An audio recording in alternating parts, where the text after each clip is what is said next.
Good morning. Coming to you from a noisy trail this morning. We had all that ice that came in over last night, or starting yesterday morning, and then we had a coating of snow, and then another coating of tons of ice on top. So often, as I've been walking along, my stride was sounding like a metronome. It's just crunch, crunch, crunch. So I apologize for the audio interference, but there's nothing I can do about that. As I was walking around, been thinking about the last few days' videos, and I'm gonna have to slow down a little bit. I'm losing my breath. But the last few days of videos, and one of the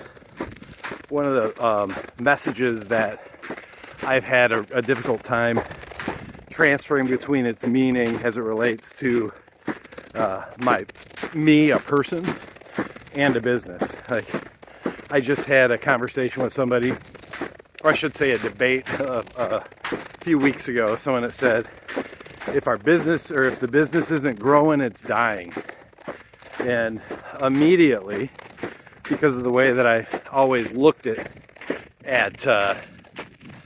business, I always relate that to revenue. And so I would always say, or I was pushing back in the debate and saying, listen, it doesn't matter if you're growing, if you're not healthy.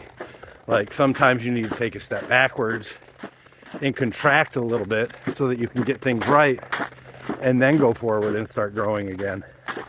But the more I think about it, growth, just like my goal and my purpose as I was searching around to find out what that was, growth in a business doesn't necessarily always relate to revenue.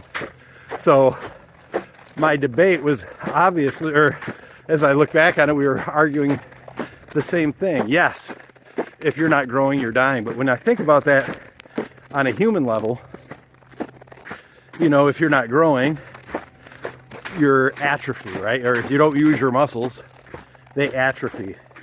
So if you're not growing, then you're essentially starting to atrophy whatever part of your life is becoming stagnant, or any part of your, physical being, mental being, whatever it happens to be. So it's critically important to recognize that and make sure you're feeding those individual areas of your life that are not growing and moving forward. Because if you're not, that particular area of your life starts to die, starts to go a little bit backwards. And we've all had it, right? But this is a huge challenge for some people that don't actually have a growth mindset.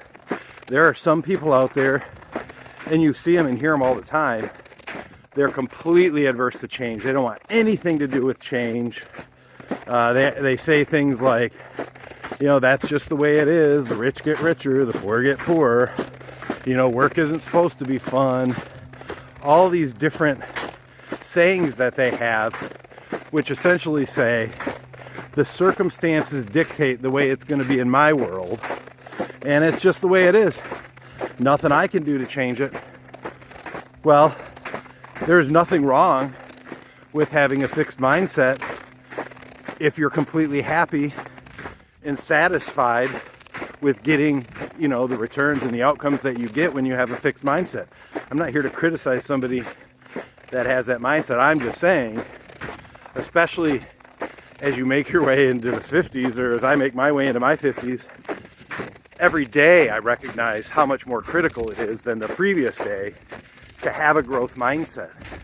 There has to be something that raises my ambition level, that makes me want to go forward and get more and just be making progress, so that my muscles or different areas of my life don't start to atrophy and die. And I don't look at it from a panic perspective, because in the past I would have been running around tending to all those different areas, one right after the other with my checklist, and be stressed out in between thinking about what else I could do to improve those areas of my life. But it's not that way. Everything doesn't have to be a rush. But I think it is critically important, if you want to make that second 50 years of your life better than the first, is you have to have a growth mindset. Otherwise, you don't have to. But if you have a fixed mindset that absolutely nothing is going to change, except for, you know, different random events that occur in your life, but nothing else is going to change toward the positive, because you're not going to be growing, you're not going to be expanding in other areas of your life. And especially when it comes to health, start to feel those impacts really quick and go down that hill. So I would tell you, if you hear yourself saying, I hate change all the time, maybe examine that a little bit. Do some internet searches, do some reading, and try to find some strategies to work yourself out of that fixed mindset and into more of a growth mindset, so that you can start to take more control of the variables that are going to aid you in the coming years. But all right, I'm out of breath. This has been good for my heart rate, but I'm going to continue to hike on this ice in a brand new way, trying to figure out not to fall. And I'll talk to you later. Bye.